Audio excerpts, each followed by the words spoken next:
You know, there are moments when you say something in anger and later wish you could take it back.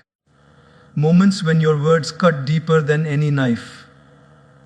Moments when your silence screams louder than your voice. And after that storm of anger passes, you're left standing in the wreckage of regret. Have you ever felt that? That tightness in your chest, that fire in your heart, that voice that says, "Why did I say that?" My friends, today's message isn't about suppressing anger. It's about understanding it. Because only when you understand the root can you stop it from controlling you. So today, let's dive deep. Let's explore not just how to stop getting angry, but why we get angry in the first place, and how to never be enslaved by it again. Anger itself is not the villain. It's not the monster we often make it out to be. The real enemy is our ignorance, our inability to understand what anger truly is, why it rises, and how to work with it. Most of us treat anger like a stain that needs to be erased, when in truth, it's a signal that needs to be understood. Anger is simply energy, raw, powerful, and neutral. What makes it destructive or divine is how we choose to handle it. When you feel that surge of heat inside you, the tightening of your jaw, the pounding of your heart, it's your body's way of saying, something feels wrong. It's alerting you that a boundary has been crossed, that something inside needs attention. But because we were never taught how to listen to anger, we end up reacting instead of responding. We shout. We slam doors. We hurt the people we love. And later we sit in silence with that heavy feeling of guilt, wishing we could turn back time. You see, anger isn't bad, it's misunderstood. It's like fire. Fire can cook your food, or it can burn your home. The difference lies in control and awareness. When we lack awareness, anger consumes us. It hijacks our peace, our judgment, our relationships. But when we bring light to it, when we understand where it's coming from, that same energy can be transformed into strength, clarity, and courage. Most people think the goal is to never feel angry, but that's impossible. Even saints and monks feel anger. The difference is they don't let anger drive their actions. They observe it. They study it. They let it rise and fall like waves without drowning in it. And that's what we must learn, not to fight anger, but to understand it deeply. Ask yourself next time you're angry, what am I truly angry about? Is it what the person said, or the meaning I attach to it? Is it the situation, or my expectation of how it should have been? That moment of reflection separates the wise from the reactive. Because ignorance reacts, awareness responds. And once you see that, anger loses its grip on you. You no longer become a slave to it. You become its master. So the next time you feel that fire inside, don't rush to put it out. Sit with it. Watch it. Listen to what it's trying to tell you. Because anger, when understood, becomes your teacher. But anger, when ignored, becomes your destroyer. Every burst of anger carries a hidden story. A pain buried so deep that we often don't even realize it's there. Behind every sharp word, every raised voice, every clenched fist, there's almost always a wound that hasn't healed yet. When someone snaps, it's rarely just about what's happening in that moment. It's about everything that moment reminds them of. The rejection, the disrespect, the loneliness, the feeling of not being enough. When we're hurt and we don't process that pain, it begins to ferment inside us. Over time, it becomes irritation, then resentment, and finally rage. But the root of that rage was never truly anger. It was pain wearing a mask. Because pain doesn't always know how to express itself gently. Sometimes it screams. Sometimes it throws things. Sometimes it walks away in silence. But underneath, it's always the same voice saying, please understand me. Please see me. Please don't hurt me again. Think of a person who gets angry very easily. Maybe they grew up in an environment where they were never heard, where their feelings didn't matter. So now, when someone interrupts them or disagrees, it touches that old wound of being dismissed. The anger you see on the surface is not hatred, it's a defense. It's protection.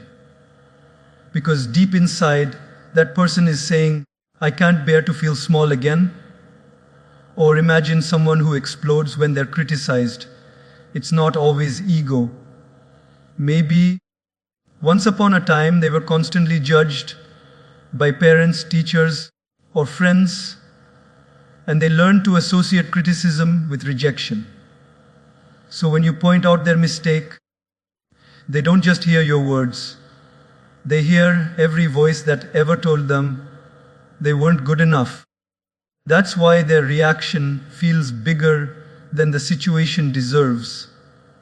Because they aren't reacting to you, they're reacting to their past. The truth is, anger is like the smoke that rises from a fire. And pain is that fire burning underneath. If you only chase away the smoke, it keeps coming back. But if you look deeper, if you find and soothe the fire beneath it, the smoke disappears on its own. That's why healing is not about controlling your temper. It's about listening to your wounds. When you pause in anger and ask yourself, what pain am I protecting right now? You begin to see your humanity and others too. You stop labeling people as angry or toxic and start realizing they are hurting. Even your own anger softens when you see it this way. Instead of hating yourself for being angry, you begin to treat yourself with compassion. You realize you don't need to suppress your emotions. You just need to understand them. Because anger is never the first emotion. It's the guard standing in front of sadness, fear, or shame. Once you have the courage to look behind that guard, you'll find the part of you that's been waiting to be healed. And that's where real transformation begins. Not in pretending to be calm. Not in forcing yourself to smile when you're hurt. But in sitting with your pain and saying, I see you. I'm not running from you anymore. Because when pain is acknowledged, it loses its power. And when it loses its power, anger fades like smoke from a dying flame. People don't make you angry. They simply awaken the anger that already lives inside you. It sounds uncomfortable, doesn't it? Because for most of our lives, we've been taught to point fingers. Ifa, he made me angry. She ruined my day. They triggered me. But the truth is, no one can place anger inside you. They can only shake what's already there. Imagine your mind as a glass of water.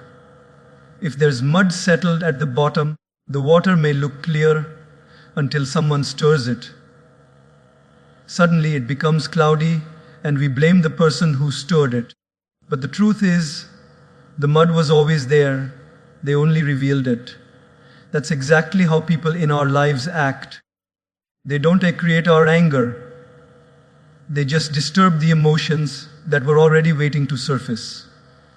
When someone criticizes you, you might feel hurt or defensive. But that reaction doesn't come from their words.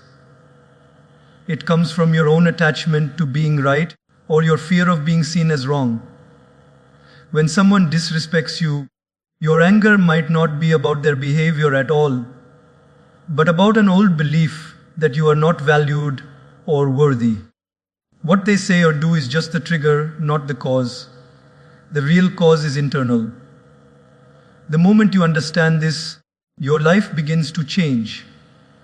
Because as long as you believe that others are the source of your anger, you remain powerless.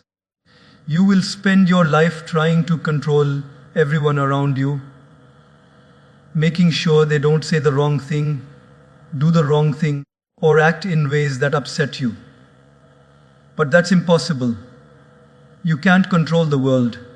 You can only control your response to it. Think about it. Two people can go through the same situation, yet respond completely differently. One may explode in rage, while the other stays calm and compassionate. The situation is the same, but the inner state is not. That means it's not the event that determines your anger, it's your interpretation of it. Your mind decides what meaning to give it, and that meaning decides your reaction. When someone offends you, you can choose to take it personally, or you can choose to see it as a reflection of their own pain. When someone argues with you, you can choose to fight back, or you can choose to step back and see that their frustration might have nothing to do with you. That's what emotional maturity looks like, realizing that your peace is your responsibility. This doesn't mean you allow people to mistreat you or that you stop setting boundaries. Not at all. It simply means you stop giving away your inner peace so easily. You stop letting other people's behavior decide your emotional weather. You stop being a puppet pulled by other people's strings. It's liberating the moment you realize that nobody can make you angry without your permission. That permission is given in the split second before you react, the space between what they did and what you choose to do next. In that space lies your power. When you start seeing others as mirrors, everything changes. Instead of reacting with anger, you start responding with awareness. You ask, what part of me is being reflected here? What part of me still needs healing? You stop fighting people and you start learning from them. Every argument becomes a classroom. Every trigger becomes a teacher. So next time someone stirs your emotions, don't rush to blame them. Pause, observe what's rising within you. Because in that moment, life is giving you a precious gift, the chance to see what's still unsettled inside your heart. And when you learn to face that with understanding instead of anger, you step into a new kind of freedom, where no one outside you can disturb the calm you've built within. There's a tiny space that exists between what happens to you and how you respond to it. It's almost invisible, almost unnoticeable, but that space is where your entire peace of mind lives. Between the moment someone's words hit your ears and the moment you open your mouth to reply, there's a pause, and in that pause lies your power. That pause is the difference between reacting out of anger and responding out of wisdom. When you react, you hand over control of your inner world. You become a puppet pulled by the strings of your emotions. Someone says something cruel and you instantly snap back. Someone ignores you and you immediately withdraw or lash out. You don't even realize it, but in that moment you're not choosing. You're just responding automatically. Your body reacts before your mind has even had the chance to think. That's what anger does. It hijacks logic and makes you its servant. But when you pause, even for 2 seconds, something miraculous happens. That brief silence gives your brain time to process, to breathe, to regulate. You shift from instinct to intention, from impulse to intelligence. You stop living in autopilot reaction and step into conscious response. Have you ever noticed that after the storm of anger passes, you often say to yourself, I shouldn't have said that? That's because in the heat of the moment, your emotional brain, the amygdala, takes over. It floods your system with adrenaline, narrows your focus, and shuts down the rational part of your mind. You can't think clearly when you're reacting. You can only survive. And that's why people say and do things in anger that they deeply regret later. Because in those seconds, They weren't choosing, they were simply reacting to protect their ego or their pain. But when you train yourself to pause, to take that one deep breath before speaking, you give your mind a chance to return to balance. You allow the rational, compassionate part of you to come back online. You might still feel the fire inside, but now you're holding it instead of letting it hold you. You move from being a victim of emotion to being a master of emotion. Think about it. We've all met people who seem unshakable. No matter what's said to them, they stay calm, steady, grounded. It's not because they don't feel emotions. It's because they've trained themselves to wait before they act. They've built a habit of pausing. That's their secret. That's their strength. The pause doesn't mean you're weak. It means you're wise. Anyone can shout. Anyone can react. But it takes a truly strong person to breathe and say, "Let me think." It's in that breath that you reclaim your peace. You don't let the other person's chaos pull you into the fire. You become the one who chooses how to dance in the storm. Try this the next time you feel anger rising. Don't rush to express it. Feel it in your body. The tension, the heat, the heartbeat. Notice it, name it silently as "I am angry." Then ask yourself, "Vef, what do I really want to create right now? Peace or pain?" That one question has the power to redirect your entire response. Because once you become aware, you're no longer trapped in the loop of reaction. And yes, this isn't easy. It takes practice. It takes falling and trying again. But every time you pause, even once, you weaken the pattern of reactivity and strengthen the muscle of awareness. You become calmer, clearer, and more compassionate, not only with others, but with yourself. Eventually, you reach a place where someone's harsh words can't control your peace anymore. You no longer feel the need to win the argument or prove yourself right. You learn that silence in the right moment speaks louder than 1,000 angry words. Because responding from awareness doesn't just change your relationships. It transforms your entire life. You start to live deliberately, not defensively. You begin to see that your peace is not dependent on what happens around you, but on the wisdom with which you choose to respond. And in that realization lies the deepest freedoms, the freedom to remain calm in a world that constantly tries to pull you into chaos. The ego loves to be right. It feeds on being correct, on being acknowledged, on being superior. And whenever that sense of rightness is threatened, anger becomes its armor. You can almost feel it, the heat in your chest, the urge to prove your point, to make the other person see that you're not wrong, that you know better. That's not your heart speaking, that's your ego defending its fragile identity. Every argument, every conflict, every outburst we have with others is often not about truth. It's about validation. The ego cannot stand to lose because it equates losing an argument with losing worth. And so it fights not for peace, but for pride. That's why even when we know we're wrong, something inside us resists admitting it. The ego whispers, "Don't say sorry first. Don't back down. Don't look weak, boss." And in obeying that whisper, we trade our peace for the illusion of victory. Have you ever noticed how exhausting it feels to argue with someone endlessly, trying to make them agree with you? Even when you win, do you really feel victorious? Or do you feel drained, disconnected, and hollow afterward? That's the ego's trap.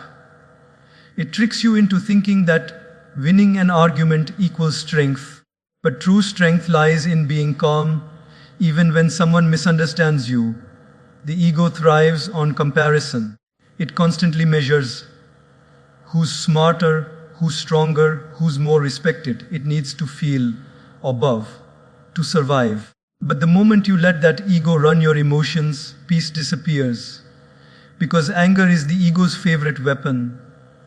It says, they disrespected you, show them who you are. And we obey, throwing away hours, days, and relationships just to satisfy a voice that never truly rests. Imagine two people arguing, both shouting louder and louder, both desperate to be heard, but neither is actually listening. That's the battlefield of the ego, full of noise, empty of understanding. Now imagine one of them suddenly pauses, smiles, and says, "It's okay. I understand your point." The other person is stunned. Why? Because ego expects resistance, not humility. That moment of softness disarms the entire fight. That's not weakness. That's mastery. It takes tremendous courage to let go of the need to be right. It takes maturity to say, maybe there's another way to see this. Because when your heart values peace more than pride, you no longer need to win. You realize that peace is not the prize after the fight. It's the reward for not fighting at all. You see, anger often arises when the ego feels unseen or unappreciated. Someone doesn't give you credit for your work. Anger flares. Someone questions your beliefs. Anger rises. Someone ignores your advice. Anger explodes. But beneath that anger lies the same message of see me, value me, respect me. The ego is like a small child throwing a tantrum, not because it's evil, but because it feels insecure. When you understand that, your relationship with anger softens. You start seeing your ego not as your enemy, but as a scared part of you that needs reassurance, not power. The wise don't destroy the ego, they outgrow it. They feed the soul instead. The soul doesn't need to be right.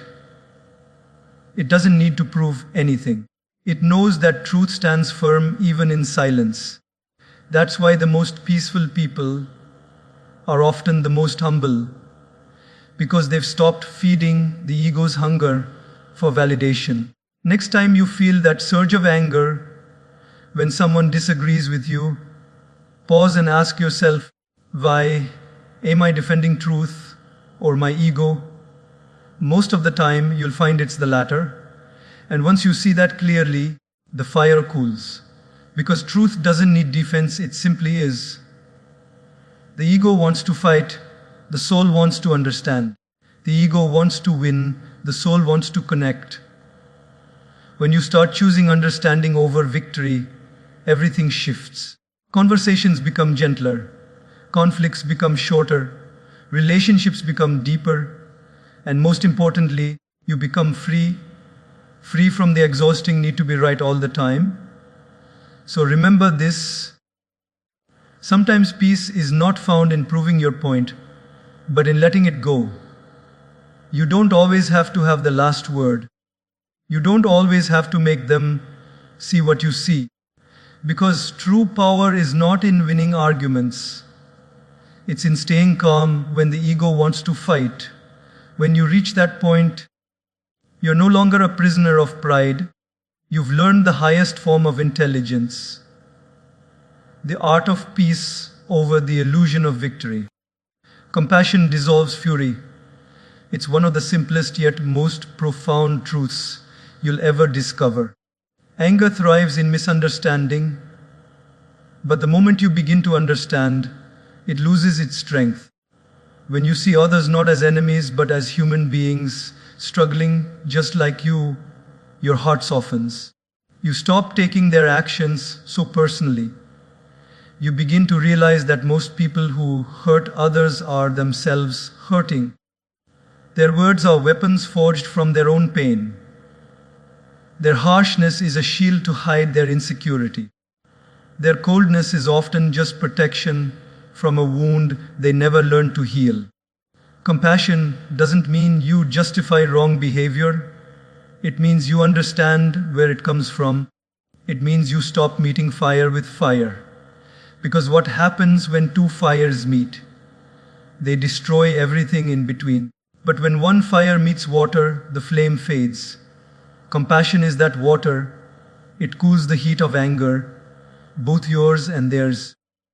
When someone speaks rudely to you, it's natural to feel hurt.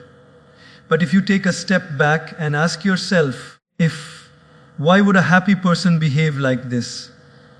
You start seeing a deeper truth. Happy people don't insult others. Peaceful people don't shout. Secure people don't belittle. Their behavior says more about their inner state than about your worth. And when you see that, you no longer feel attacked. You feel empathy. You think, this person must be in pain. Maybe they're fighting battles I can't see. That single shift in perception changes everything. You go from being reactive to being reflective. You stop trying to punish people for their behavior, and you start understanding the suffering that creates it. That doesn't make you weak. It makes you wise. Because compassion is not passivity, it's power with perspective. It's seeing beyond the surface of anger into the heart of the human behind it. Think about it. How many times have you acted out of your own pain?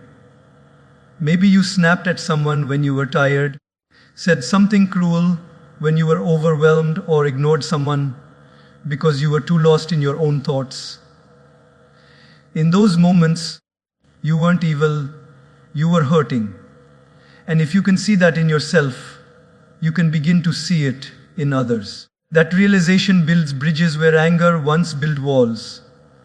The truth is, everyone you meet is carrying something heavy, a heartbreak, a fear, a memory, a disappointment.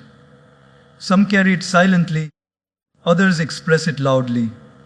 When their pain collides with your pain, anger is born. But when your compassion meets their pain, healing begins. It's like lighting a candle in a dark room. Suddenly, you see things you couldn't before. You see their struggle, their humanity, their imperfection. And in seeing them, you begin to heal yourself too. Compassion doesn't mean you allow others to mistreat you. It means you can protect your peace without hating them. You can set boundaries without bitterness. You can walk away without wishing them harm. Because compassion gives you clarity. It teaches you that you don't have to mirror people's energy. You can rise above it. Imagine this: someone shouts at you, trying to drag you into their storm. But instead of shouting back, you see their pain, you see their frustration, and you respond with calm. You don't absorb their energy, you transform it. Your calm becomes contagious. Your peace becomes the mirror that shows them how chaotic they are. That's the power of compassion. It changes the entire energy of the interaction. Even in psychology, compassion has a profound effect on the brain. When you practice empathy, your body releases oxytocin, the bonding hormone, which calms your nervous system and lowers stress. It literally cools the fire of anger in your biology. The more you practice compassion, the less reactive you become, because your body learns that kindness feels safer than rage. And the beauty of compassion is that it doesn't just heal others, it heals you. Every time you choose to understand instead of judge, your heart expands. Every time you choose to forgive instead of retaliate, your soul becomes lighter. Every time you choose to see the human instead of the behavior, your spirit becomes stronger. So the next time someone hurts you, before reacting, pause and remind yourself, they're suffering too. Let that awareness guide your response. Speak firmly if you must, but gently. Protect your peace, but keep your heart open. Because anger can win arguments, but only compassion can win hearts. And the person who learns to act with compassion, even in the face of injustice, has discovered the secret to never being controlled by anger again. In the end, compassion doesn't just dissolve fury, it transforms it. It turns pain into understanding, tension into connection, and chaos into calm.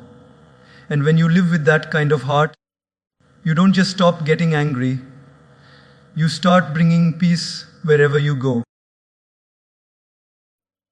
Silence is a superpower. In a world where everyone is shouting to be heard, silence becomes the rarest and most powerful form of communication. It's not the silence of avoidance or suppression, it's the silence of strength. The kind of silence that says, I don't need to react to prove my worth. The kind of silence that stands firm in the middle of chaos and says, Wife, my peace matters more than your noise. Most people misunderstand silence. They think being silent in a heated moment means weakness, submission, or defeat. But silence, when chosen consciously, is not weakness, it's wisdom. It's the calmness that arises when you no longer let anger dictate your words. Because let's be honest, how many times have we regretted something we said in anger? Words, once spoken, can't be taken back. They can pierce deeper than a knife and echo in someone's mind long after the moment has passed. Silence, on the other hand, never leaves a scar. It gives space for understanding to grow. When you're angry, your mind becomes a battlefield. Thoughts racing, heart pounding, the urge to speak rising like a wave. That's when silence becomes your anchor. In that quiet moment, you hold back the impulse to react and allow the emotional storm to pass. You breathe, you let the mind settle. Because when the water is turbulent, you can't see what lies beneath. But when it becomes still, everything becomes clear. Silence gives you that clarity. It gives you control over your emotions instead of letting your emotions control you. There's a kind of silence that heals relationships. Imagine this: someone accuses you unjustly or speaks harshly. The old version of you might shout back, defend yourself, or throw insults in return. But now, you choose silence, not because you don't care, but because you understand that peace is more precious than pride. In that silence, the other person begins to hear their own noise. They start to feel the weight of their words. Your stillness becomes a mirror reflecting their chaos. That's the beauty of silence. It speaks to the heart without saying a word. Silence doesn't mean you suppress your truth. It means you wait until you can speak your truth with calmness instead of fury.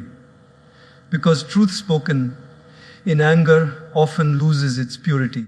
But truth spoken in peace has the power to transform. There's an old saying, the wise don't raise their voice, they raise their understanding. That's what silence does. It raises your understanding of yourself and others. It helps you see that not every battle is worth fighting, not every comment deserves a reply, and not every misunderstanding needs to be corrected. Sometimes silence protects your dignity. In an argument, people often say whatever will hurt the most. If you join that game, you lose a part of yourself in the process. But when you choose silence, you rise above it. You send a quiet message that says, I value my peace more than proving my point. That kind of silence disarms anger. It confuses the ego of the other person, because the ego feeds on reaction. When you don't react, you take away its food, and eventually it starves. Think about nature. The deepest truths are born in silence. Seeds grow in the quiet darkness of the soil. The sun rises without noise. The stars shine without sound. Silence is not emptiness, it's the womb of creation. In silence, your thoughts reorganize, your heart rebalances, and your wisdom awakens. That's why meditation, prayer, and reflection all begin in silence, because in silence, you meet your true self. There's also another kind of silence, the one between two people who truly understand each other. No words are needed, no explanations required. That's the silence of connection, the silence of peace. It's what happens when the heart is calm and the ego is quiet.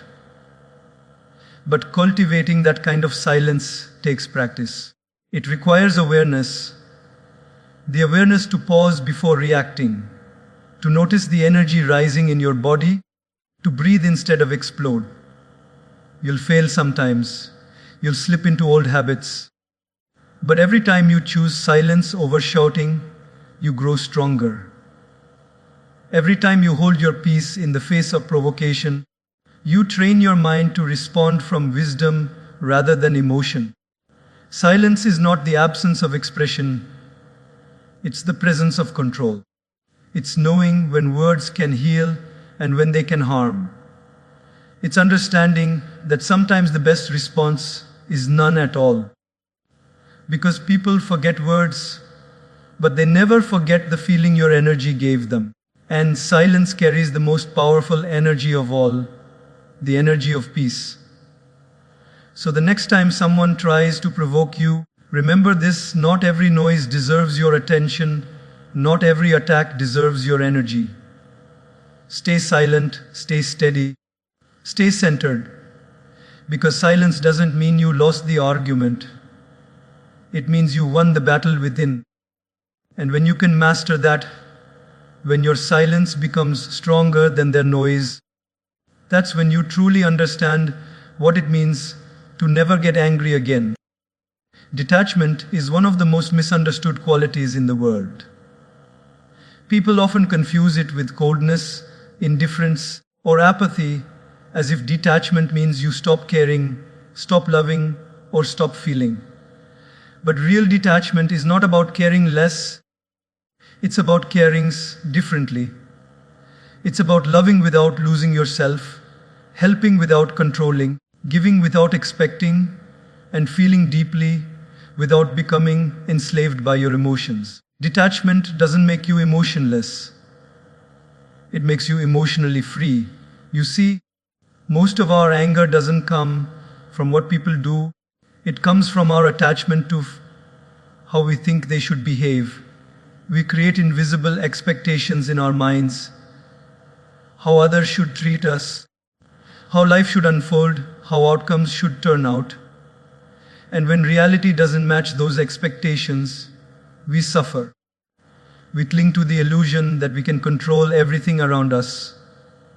People's opinions, their choices, their reactions. And when they don't cooperate, frustration grows, anger erupts, and peace disappears. But detachment teaches you something profound. You can't control people, but you can control your response to them. You can't dictate outcomes, but you can choose how much power those outcomes have over your emotions. It's not withdrawal from life, it's mastery over how you experience it. Imagine walking through a garden. You admire a flower, you enjoy its fragrance, but you don't rip it out to own it. Because the moment you cling, you destroy it. That's what attachment does. It suffocates peace and replaces it with fear and control. Detachment, on the other hand, lets the flower bloom freely while you still enjoy its beauty. When you practice detachment, you start seeing people and situations with clarity. You stop reacting out of fear and you start responding with understanding. For example, if someone criticizes you, instead of instantly feeling hurt or defensive, you pause and ask yourself, is this really about me or is it about them? Most of the time, their words are just a reflection of their own inner state. When you're detached, you no longer let that reflection disturb your peace. You understand that people act according to their level of awareness, not your expectations. Detachment gives you the space to breathe before reacting, to think before speaking, and to feel without drowning. It teaches you that being calm doesn't mean you're disconnected. It means you're deeply connected, but not dependent. You love others not because you need them to make you happy, but because sharing love itself brings you joy. You help others not to prove something, but because compassion flows naturally from your peace. You forgive not because they deserve it, but because you deserve freedom. Think about how much energy we waste trying to control things we never could. The weather, traffic, people's opinions, the past, the future. We exhaust ourselves in battles that were never ours to fight. Detachment whispers a gentle truth. Eve lies, let go of the illusion that everything has to go your way for you to be at peace. Let go of the idea that your happiness depends on how others treat you. When you let go, you don't lose control. You gain inner control. You stop living reactively, tossed around by every external circumstance, and you begin to live intentionally, guided by your inner calm. In relationships, detachment is essential. Without it, love turns into possession, and care turns into control. We start expecting others to fill our emptiness, to behave according to our script, and when they don't, we feel betrayed or angry. But when you practice detachment, you still love deeply. Only now your love is pure, without strings, without fear. You allow people to be who they are. You give them the freedom to grow, even if that means growing apart from you. Because real love is not about owning someone, it's about understanding them. Spiritual teachers often say, be in the world, but not of the world. That's what detachment means, to live fully, to engage deeply, but not to lose